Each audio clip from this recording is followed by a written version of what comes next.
Pean ikkagi ütlema, et üllatusmoment võib-olla need ööistungid minu jaoks selles mõttes on, kui suur aja raiskamine see on.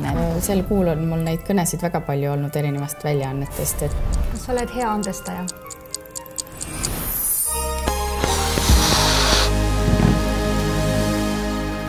Tutvustamist ei vaja, aga siiski. Stuudios on Luisa Rõivas. Luisa Rõivas. Ta on artist. Leema. Mõjuisik. Luisa Rõivas. Luisa Rõivas. Tänane sünnipäevalaps on lauljannast Riigikogu liige, kes hobikorras lööb kaasa ka teleproduktsioonide juures. Imearmas 3 lapse ema ja seotud ühe kindla parteiga, kelle tootem loom on siis ka meie sünnipäevatordil. Nii et palju õnne, Luisa Rõivas, ja suur aitäh, et meid oma ilusas kodus võõrustad. Tere, Luisa! Tere, tere!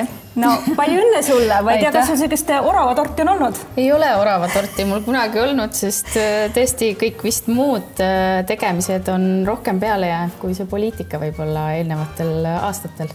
Aga kuna sinu perekonnanimi on Rõivas ja minule kohe seostus üks imeline kollane kleit, mida sa kunagi kandsid ühel vastuvõtul, sul olid sinised orava kõrvarõngad. Ja siis ma ütlesin tordikunstnikule, et kuna Luisal on alati nii ilusad vastuvõtukleidid, palun teeme midagi siis sellest kleidist ja ka Reformierakonnast kantuna ja siin on ka peal sinu armas pere. Väga armas, aga tule istume maha. Ja, räägime juttu.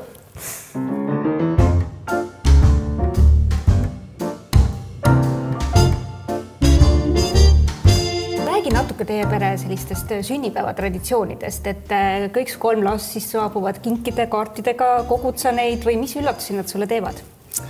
Ja meie peres on sünnipäevatraditsioon üsna, ma arvan, väga sarnane enamike Eesti inimestega, et me laulame hommikuti, meil on tordid alati kõigile tehtud, küünlad on peal, voodis saab küünlad ära puhuda ja soovi soovida.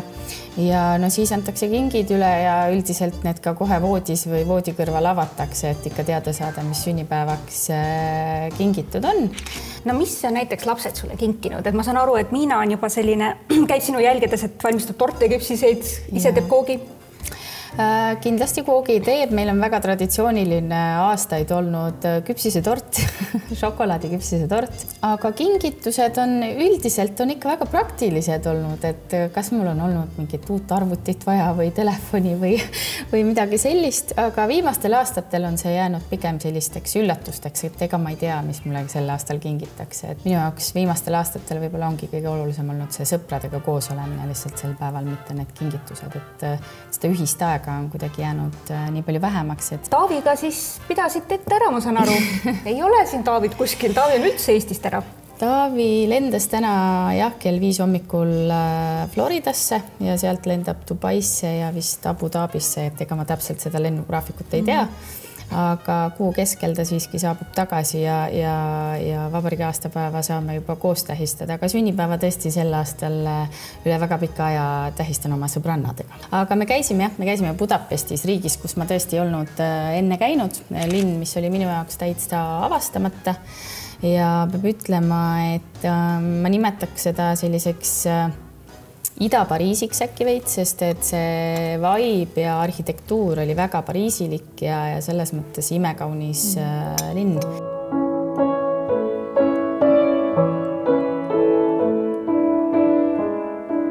Aga räägime nüüd natuke sellest Riigikogu saadiku kutsest ka, et 2 aastat saab nüüd seda leiba teenitud.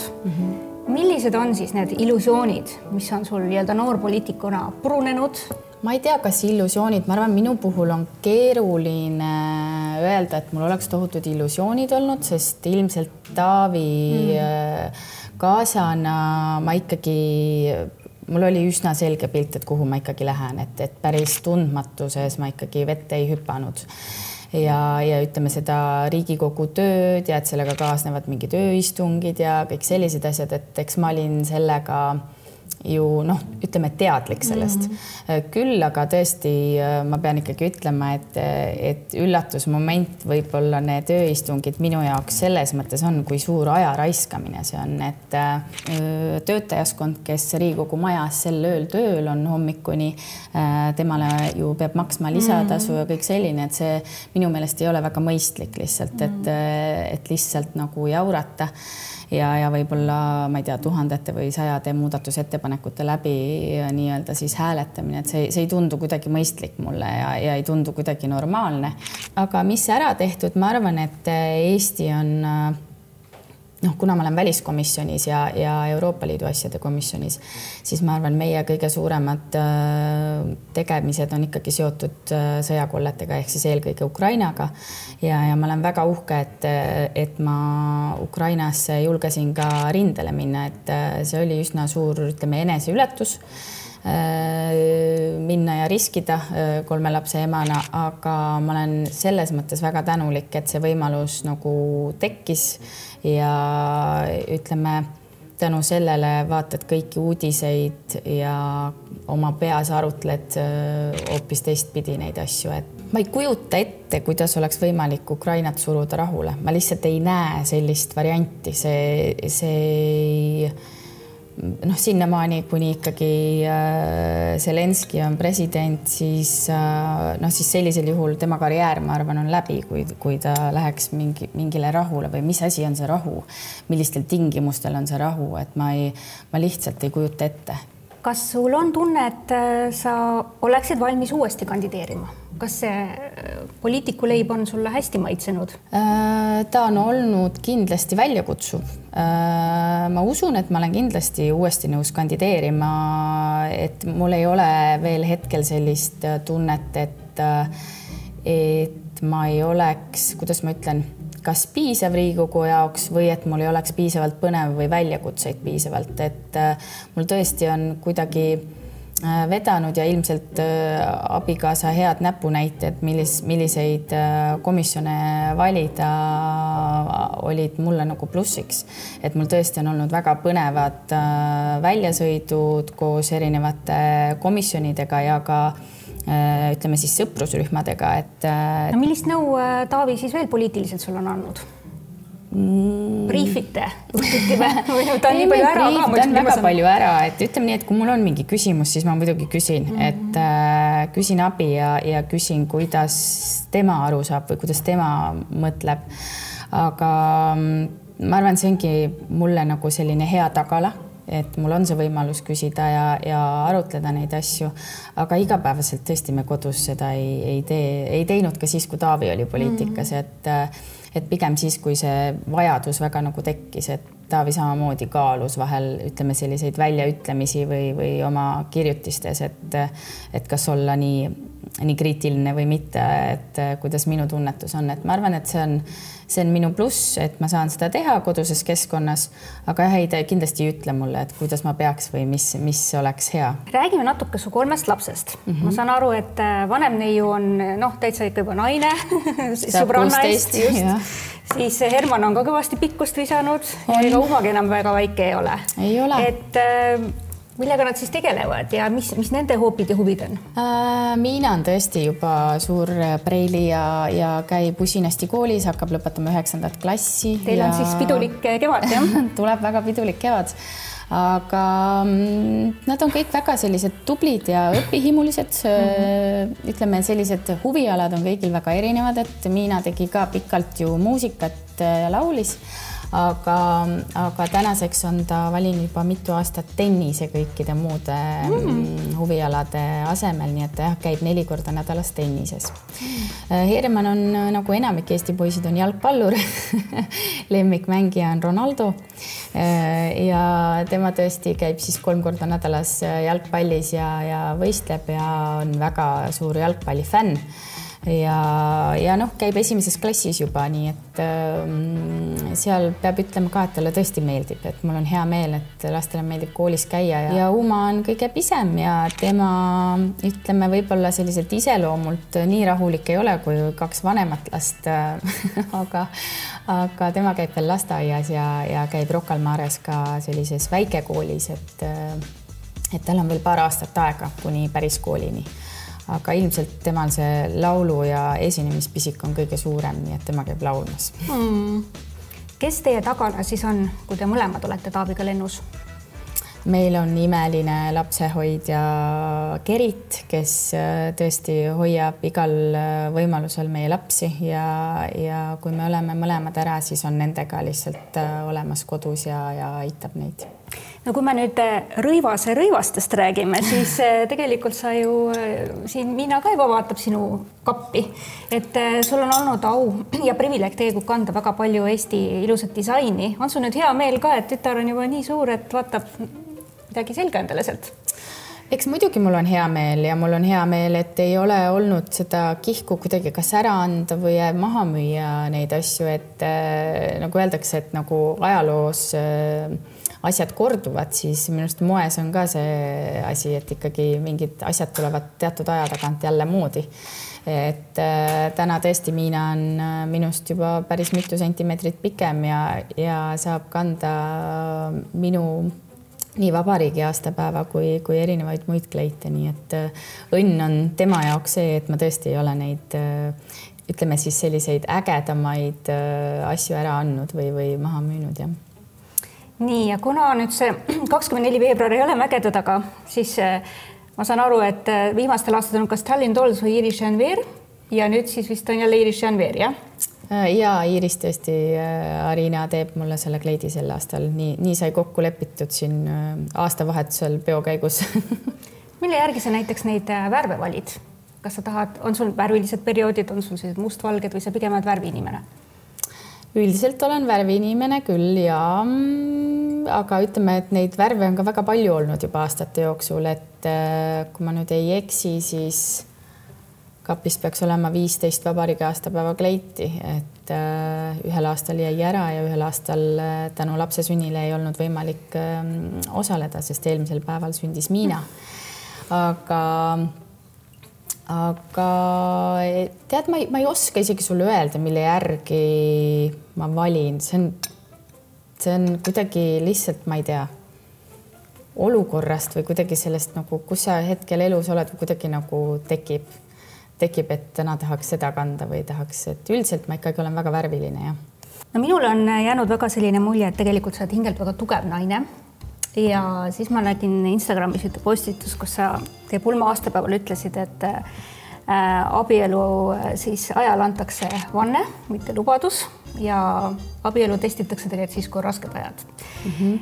Praegu on, ütleme, et teil on igasuguseid aegu on. Ma küsin niipidi, kui sa nüüd peaksid ikkagi mingi nippi andma, kuidas sa ka selle avalikkuse pilgu ees ja teades, et meedia kogu aeg vaatab, jälgib, rapib, mis iganes, oled sa ikkagi suutnud jääda nii? Kas sa oled hea andestaja? Ma arvan, et ma olen hea andestaja. See ei tähenda, et ma ei unustaks, aga ma kindlasti olen pigem selline, kes ma ei pea kindlasti viha, jah, ja ma arvan, et mul ei ole sellist asja nagu, et ma vihkaks kedagi kunagi või et mulle vist on öeldud ka, et ma olen selline, kuidas siis öelda, optimist, kes näeb ikkagi kõigis, pigem analüüsib seda, et miks nad seda teevad või kuidas ka sõprade puhul, et miks nad nii käitusid või ei käitunud. Ja püüan leida siis põhjendusi nende tegevustele, kui et olen pahane või solvunud või vihane.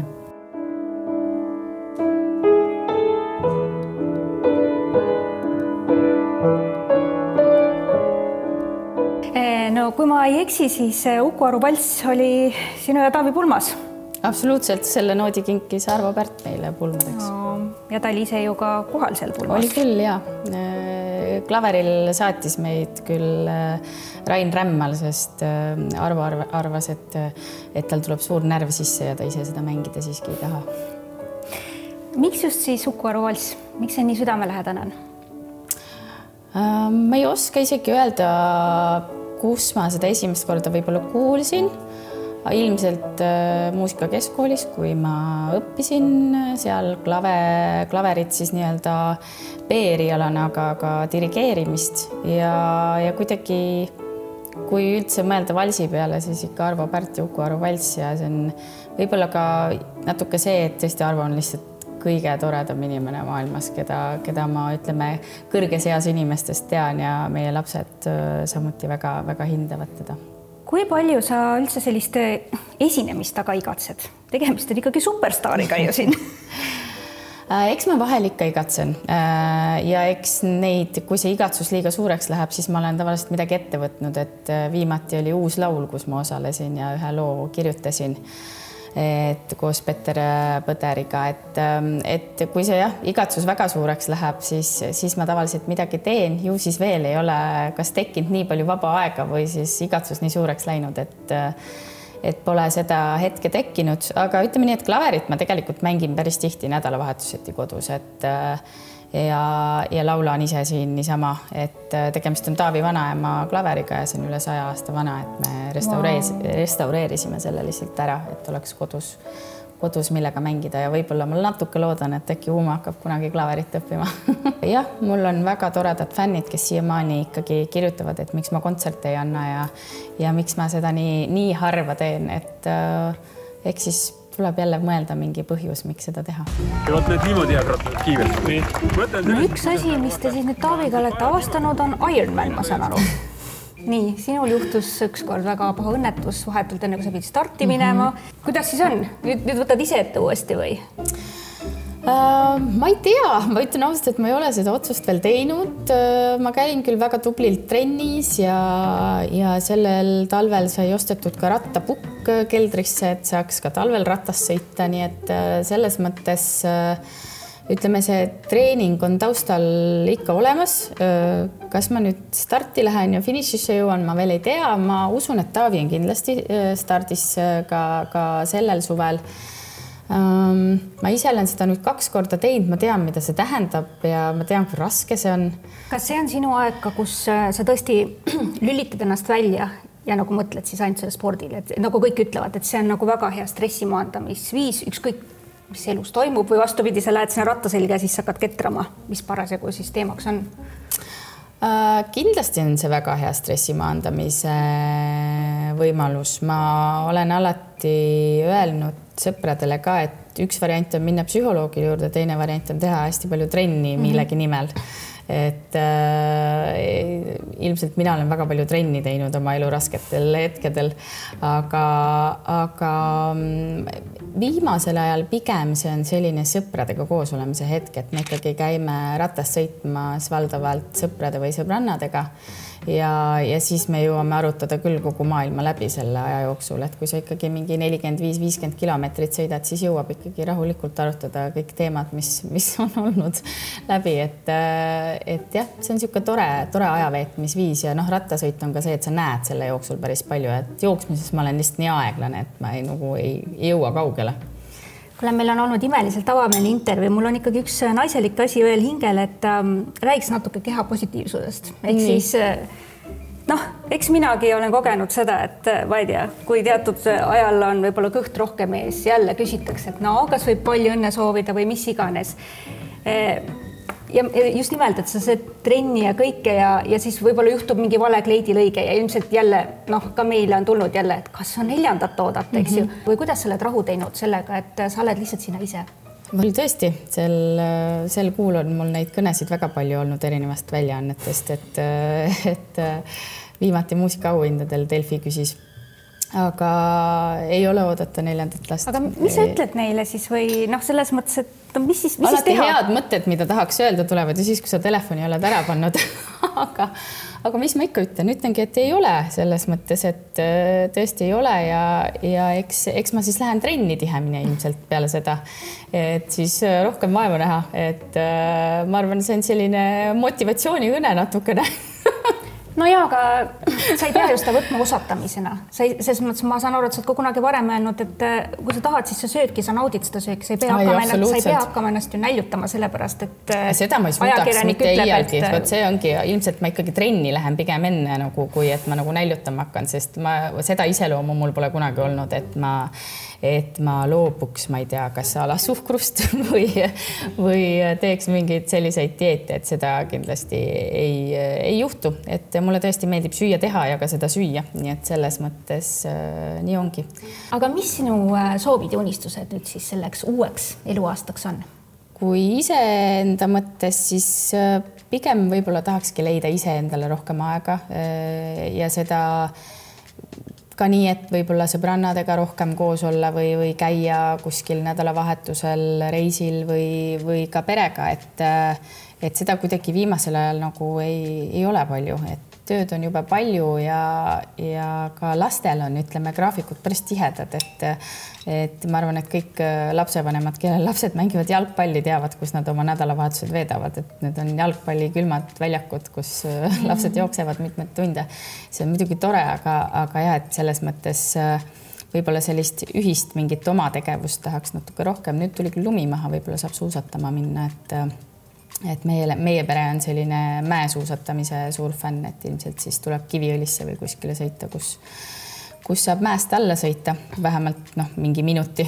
Meil on ju nii väiksed mäed.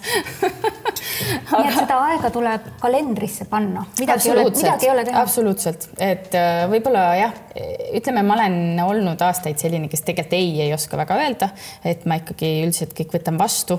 Ma olen vist nüüd viimasel aastal üritanud nagu rohkem õppida seda, et kõike ei pea tegema ja igal pool ei pea käima ja võib-olla siis selle ei asemel midagi iseenda heaks teha, et võib-olla see ongi selle aasta selline goal, aga ütleme, et ma ei saa öelda, et ma ei oleks seda teinud eelmise aasta jaanuaris püstitanud sama eesmärki ja siis naarnud järgmisel aastal, et see ei õnnestunud.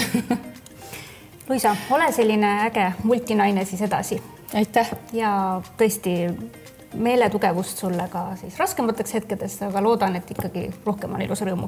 Aitäh! Kindlasti! Aitäh!